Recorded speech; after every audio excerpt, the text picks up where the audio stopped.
Good morning, everyone. Well, Chrissy's a bit of a hard act to follow, but I'll try my best. It's a pleasure to be here with you all today on what is actually the third day of ADGO, and it's been such an interesting and thought-provoking conference. For those of you who don't know me, my name is Linda Cardillo. I'm the General Manager for Renewable Gas at Gemina. And for those of you who don't know Gemina is an energy infrastructure company which owns and operates an extensive gas distribution network in New South Wales, alongside other pretty significant gas distribution assets across the country, as well as electricity distribution down in Victoria. As a midstream service provider, we deliver energy to more than 1.5 million homes and businesses each day. At the same time, we're heavily engaged in Australia's decarbonisation journey, and we're keen to ensure that the country will achieve our emissions reduction ambitions as fast as possible without compromising system reliability and while maintaining customer choice and equity. So, I'll just forward.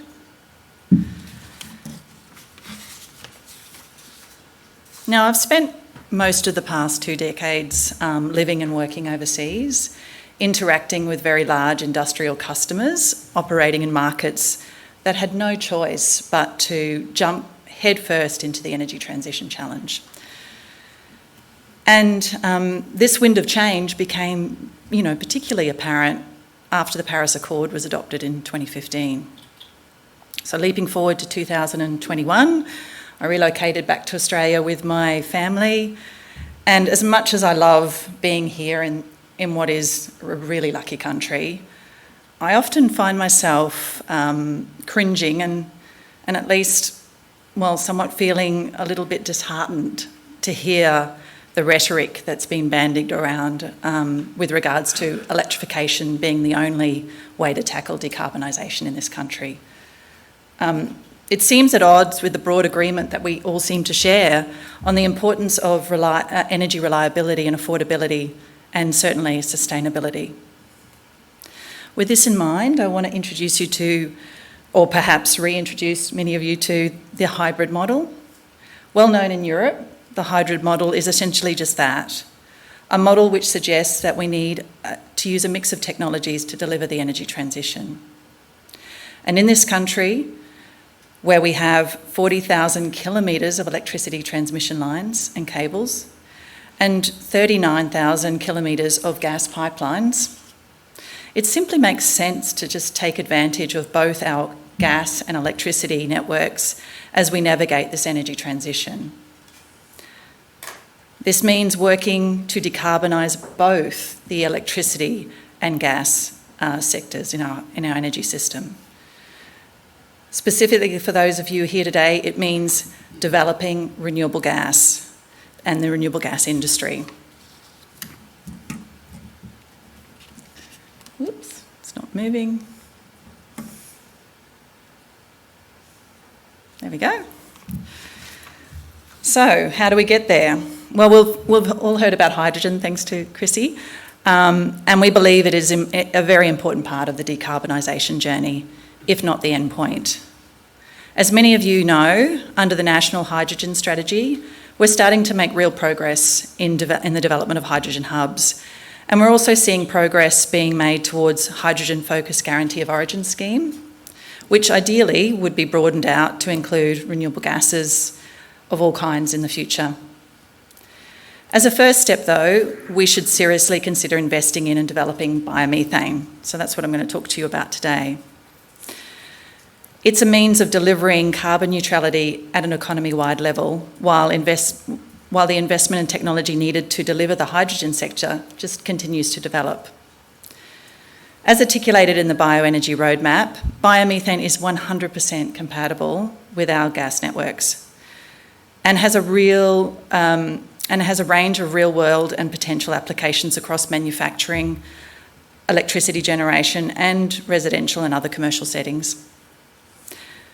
So the roadmap also highlights the bioenergy potential of Australia and steps out all the steps we need to take to expedite the development of the industry. So these frameworks provide a useful starting point for us to consider on how to deliver a biomethane sector in Australia. But first, what exactly is biomethane?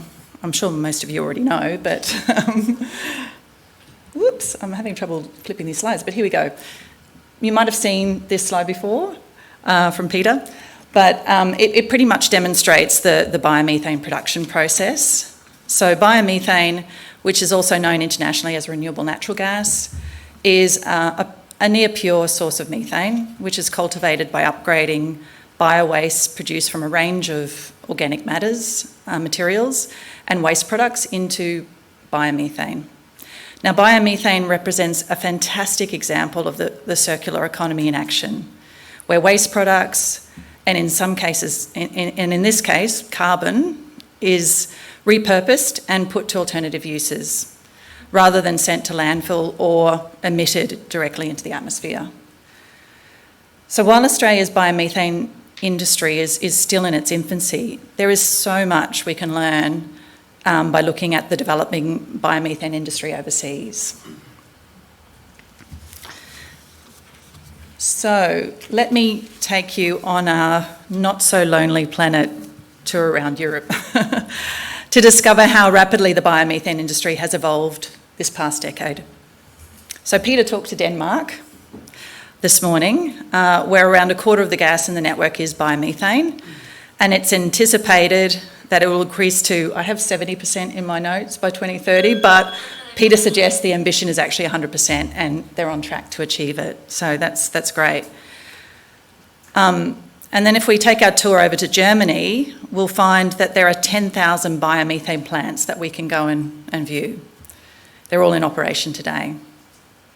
And if we then fly over to the UK, we can visit 80 biogas plants that are connected into their gas grid.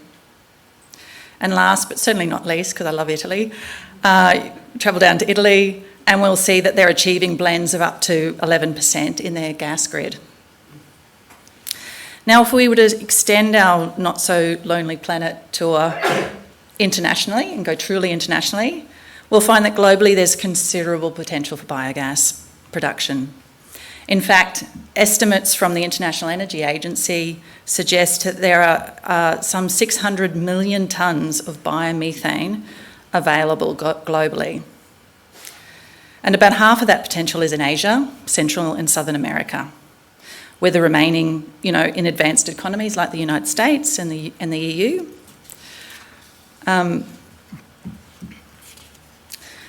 So if we look at this chart, it's actually, WoodMac's projection. So according to WoodMac, they're saying that by 2050, the biomethane is well placed to represent about 50% of Europe's indigenous gas supply. I mean, that's quite significant. And there's a lot we can learn from the Europeans, as Peter mentioned this morning.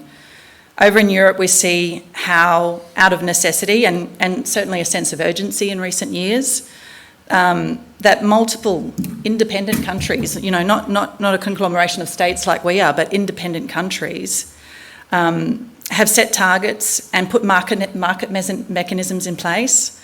They've adjusted policy, and they've created sort of certification schemes, tax rebates, and other investment incentives to really spur the development of the biogas industry in each country. And they've leveraged existing infrastructure as well. And now the Inflation Reduction Act over in the US, as we mentioned earlier, it's going to have a significant impact. It's really going to dial up the activity in the US in this space. It just seems like a no-brainer to me for Australia just to adjust its policy at a federal and state level to spur investment in our domestic biomethane industry, particularly when you consider the domestic gas supply shortfalls that were being projected in the last couple of days, and that we will potentially be requiring LNG imports to service the energy needs of our most populous states. So let's take a closer look at the potential of biomethane in Australia. The Australian Renewable Energy Agency, ARENA, has funded over 40 bioenergy initiatives, ranging from projects to install biomass-fuelled boilers to replace LPG boilers at industrial facilities, and projects like our own Malabar biomethane demonstration plant, which I'll talk to soon, where we're transforming wastewater into biomethane that will be injected directly into our New South Wales gas network. Now, despite the progress, bioenergy technologies are not widely deployed in Australia, with example biogas generation only about 0.9% of Australia's electricity generation, well below the OECD average of about 2.5%. So the glass half full would suggest that we're really behind the 8 ball, but as I prefer it, the glass half full suggests that there is significant potential here in Australia. In fact, Bioenergy Australia estimates that Australia could produce more than 2,600 petajoules of biomethane each year. I mean, that's an extraordinary level number. So if developed, there's potential sources of biomethane could help meet more than 40% of Australia's energy needs. This is backed up by Gemina's own research, and we've found that in New South Wales alone, there is enough potential sources of biomethane, waste plants, landfill sites, food and agricultural and crop waste, to generate more than enough gas to meet the needs of our current residential customers here in New South Wales. And interestingly enough, by coincidence, that's roughly about 30 petajoules, so it's about the size of the Danish gas distribution network and their ambition by 2030. So it's quite interesting that aligns.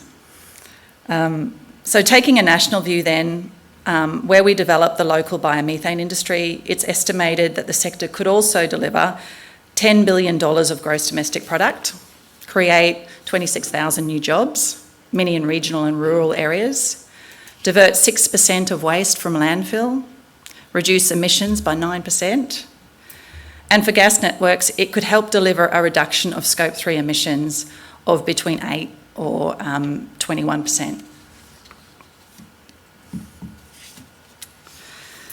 So the promise is absolutely huge, and by turning this potential into reality will require a concerted effort across the country. But I'm pleased to say that we've made a start. And for those of you who don't know, at Gemina, we're building, you can see it here, we're building the Malabar biomethane demonstration facility in close to the airport, actually. Right near a beautiful beach, if those of you who don't know where Malabar is. In partnership with Sydney Water, but also with funding from ARENA, the project will generate biogas from wastewater, and through the process of anaerobic digestion, produce biogas. So we'll clean up the biogas, so we'll upgrade it, and it has to meet, the specs required to directly inject it into the gas distribution network. And we'll be blending it straight away with natural gas, but it is methane, so it's not an obvious blend. Malabar provides an example of the circular economy in action for sure. The only thing we're missing from that chart I showed earlier was the methanation step, so that's probably a future stage 2 or stage 3 of this project. But Malabar definitely provides that example of a circular economy in action, turning waste that would otherwise end up being emitted into the atmosphere into a product that can be used in the same way as natural gas currently is. So to give you a sense of the scale of this project, if we used all of the biomethane that we produce out of the Malabar project, we could serve residential customers, if we use that to serve residential customers, which is not necessarily what we're going to be doing, but if, just for an example, to give you a sense of scale, we would initially generate enough biomethane from this facility to meet the needs of around 6,300 homes.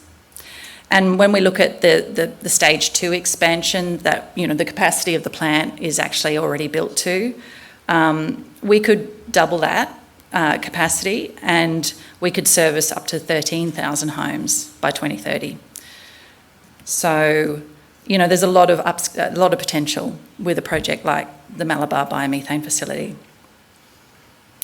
So we're in our final stages of construction. We've drawn in expertise from the UK and other parts of Europe. Now, the construction hasn't been without its headaches. There's lots and lots of learnings which we're happy to share with you all so that we don't have to repeat them. But certainly we're getting there.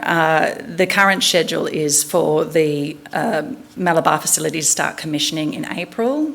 Sean, is that right? So we're looking forward to that, and we're sort of praying for everything to go right so that we can run the operation smoothly and start inviting people to come and visit the plant in late May, early June. So the Malabar biomethane demonstration plant, I think, as we've mentioned a few times, is also the first project of its kind, and it's the first project that will actually underpin the pilot scheme for the renewable gas certification that Green Power is designing. And this will give customers, the whole intention of the certification scheme is to really give customers confidence that they are purchasing a renewable gas in the same way that the purchasing power agreement gives that confidence to renewable electricity customers. So this pilot renewable gas certificate of origin or guarantee of origin scheme being developed by Green Power is also creating an auditable process for renewable gas plants producing biomethane, biogas and green hydrogen. So it's sort of laying the foundation for the certification process that's also happening at a federal level. On this topic of purchasing renewable gas, I'm very pleased to say, but I know Frank Tudor also mentioned it on Tuesday and stole my thunder a little bit. We've recently signed a retail gas supply agreement with Origin Energy, and they're going to be our retail partner for Malabar Gas. So, and they'll be working with us to also underpin the Green Power certification scheme that's going to be attached to the Malabar Gas. So the challenge that we have as Gemina is we're an energy infrastructure provider, so we traditionally don't get into the role of producing and selling gas. So this really highlights why it's important that we partner with other big players in the industry to really develop this industry. And we're really excited to be working with Origin to really help develop the biomethane sector underpinned by the Malabar gas.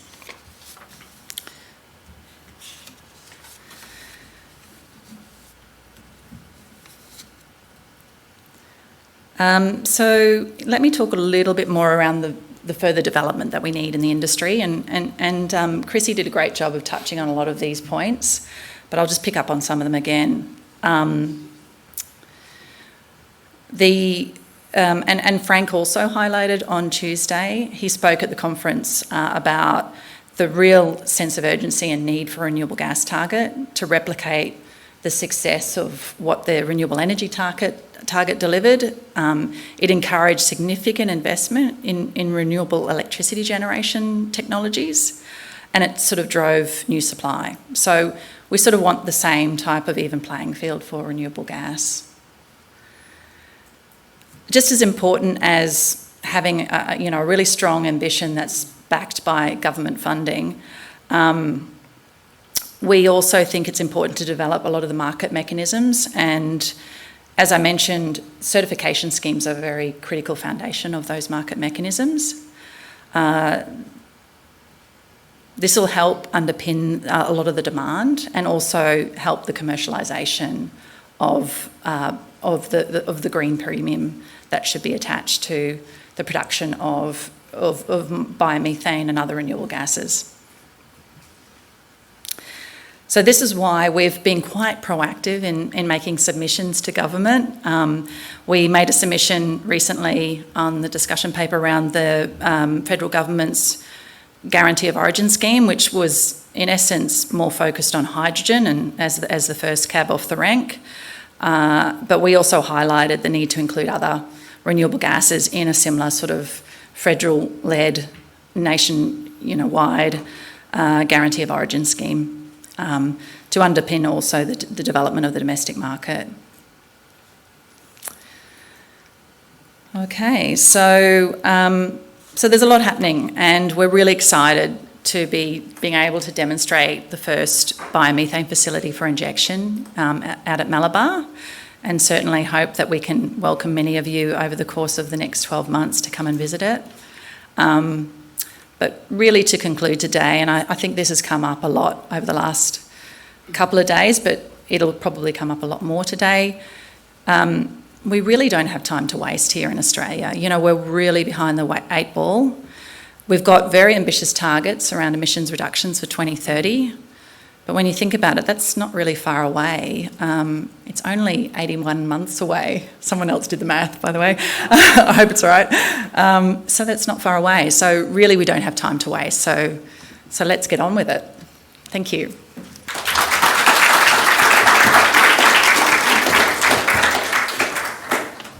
Thank you, Linda. Who would like to begin?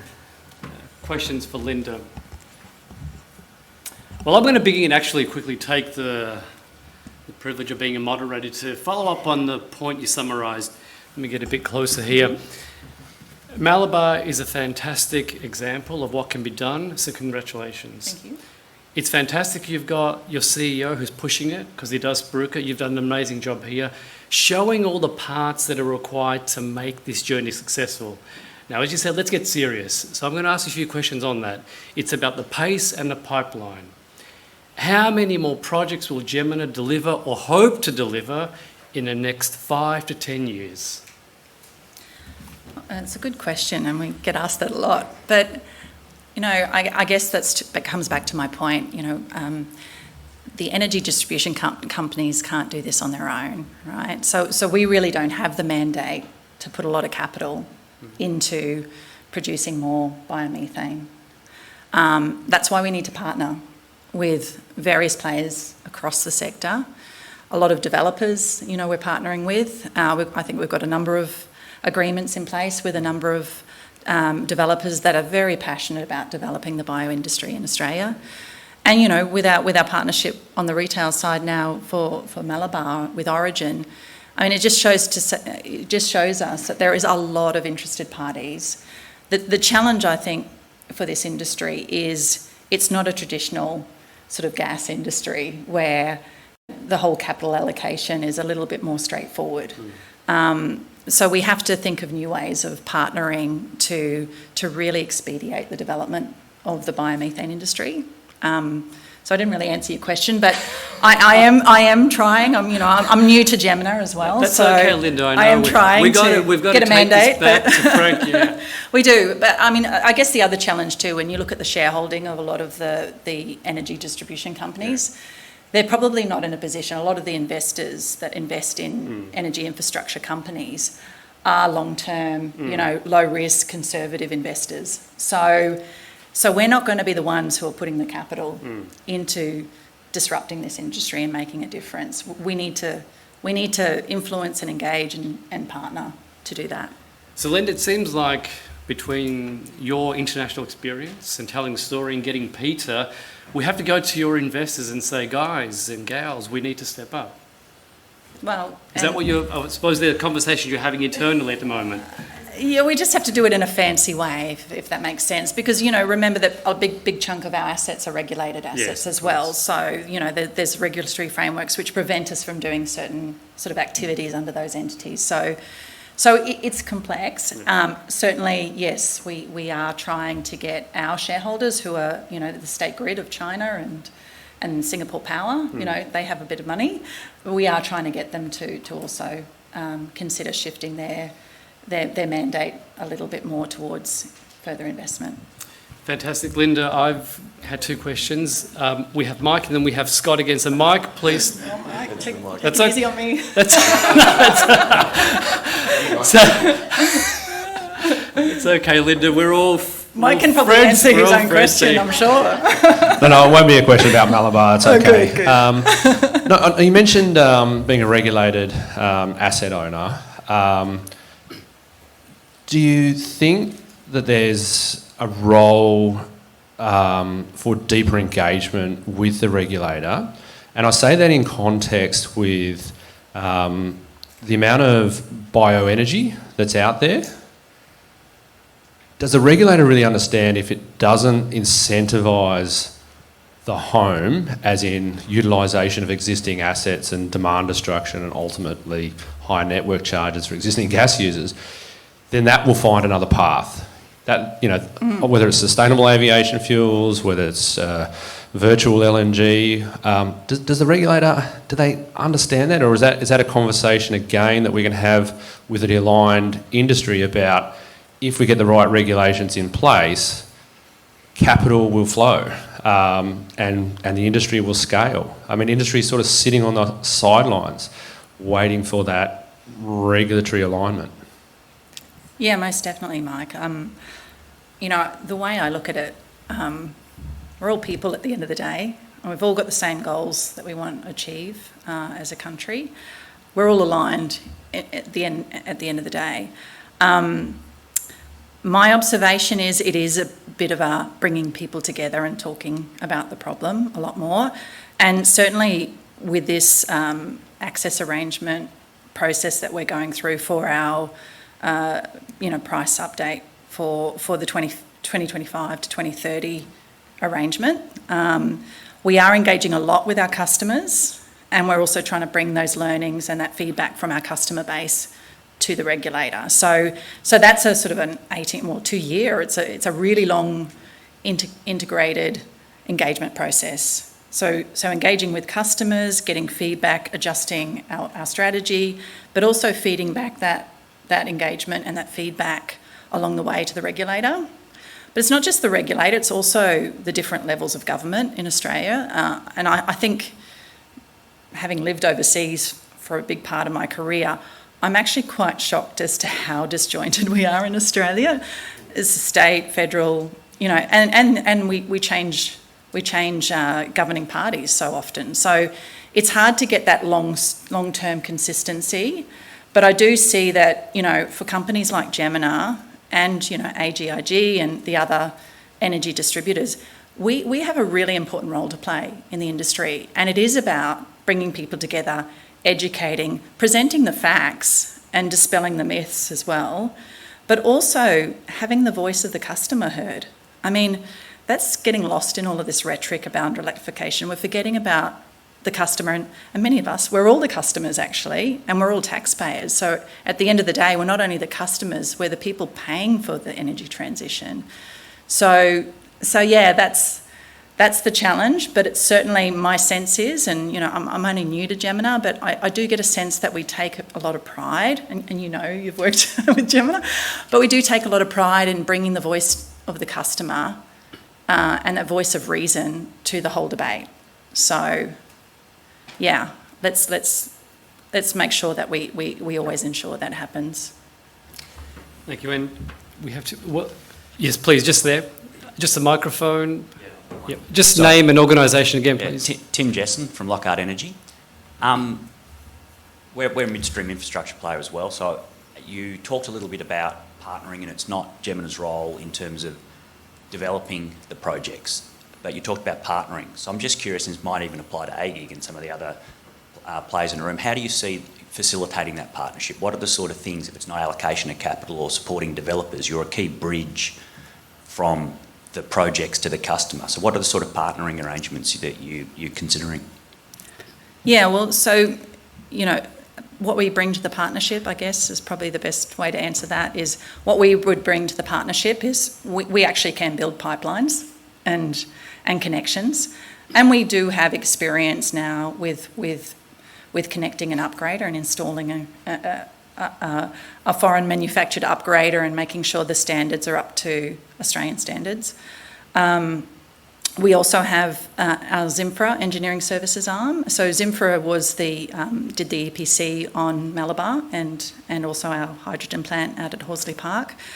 So what we would bring to a partnership is that sort of expertise. And certainly the team that I manage within Gemina, we are looking at everything from a concept study or even an initial thought bubble and an idea through to bringing it into the feasibility, the detailed sort of, and even into the detailed feed study level of development. So yeah, we are bringing a lot to the table as well. So we're not just partnering and going, oh, good, we're friends. We're actually, there's a lot of work involved, and there's a lot of engagement involved. Thank you, Linda, especially for reflecting on your overseas experience. You're injecting a fresh perspective. And next year we'll get an answer from Frank on how many more projects you have in a pipeline to 2030. Let's hope so. Please thank Linda. We're going to go for a break and enjoy some coffee.